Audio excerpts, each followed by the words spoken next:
Let me give you the one thing that will make everything you create better. Not better gear, not better editing, not better lighting, but reflection.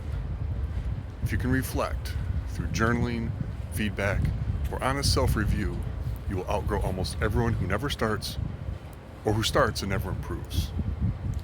That's what today is really about, getting started. Here's the truth that most people do not want to hear.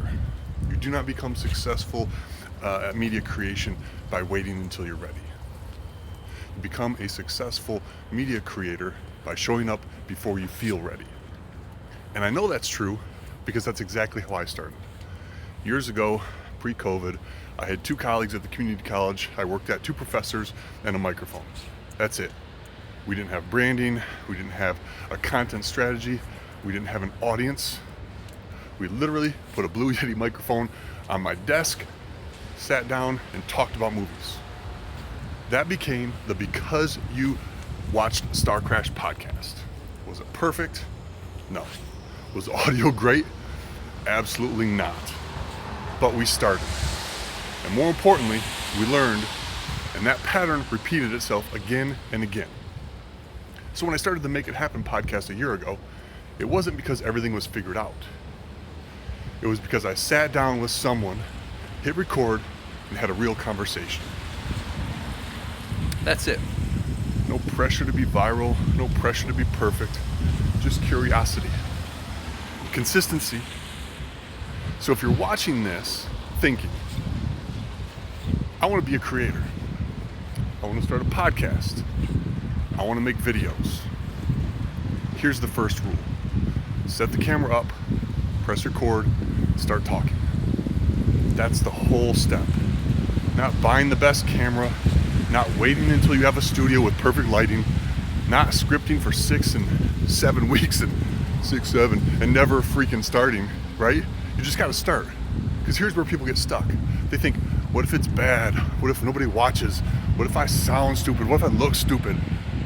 Let me tell you something important. Your first videos are supposed to be bad. That's not failure, that's tuition. The creators you admire didn't skip the awkward phase. They just didn't quit during it. They recorded, they posted, they watched themselves, they cringed a little bit, and then they adjusted. And that's growth. That's how you learn. And this is where the real secret comes in, right? Reflection is the multiplier. If you just post and move on, you're definitely gonna plateau, maybe even regress. But if you ask, what worked? What felt natural? Where did I lose energy? What did people respond to? What feedback did I get? That's when you accelerate. Reflection can look like, a quick journal entry after you post, rewatching your own video multiple times and being honest about it, asking a trusted person for feedback, looking at the comments without ego. The goal here is not validation. The goal is improvement. And here's something else that people miss. You don't have to do it alone. Some of my best content just came up showing up with another person, a guest, a colleague, a friend, having a good conversation. Good conversations create momentum. Momentum creates confidence, and confidence creates consistency. And consistency beats talent every single time. And not flashy consistency, not perfect consistency, just honest consistency. Showing up when it's messy, showing up when it's quiet, showing up when nobody's clapping yet. So if you're waiting for permission, this is it. Set the camera up, put the mic down, hit record, talk about what you know, talk about what you're learning, talk about what you care about. Then reflect, adjust, iterate. Don't let perfection get in the way of progress, because the creators who win aren't the most polished. They're the ones who started, stayed curious, and kept improving. Make it happen.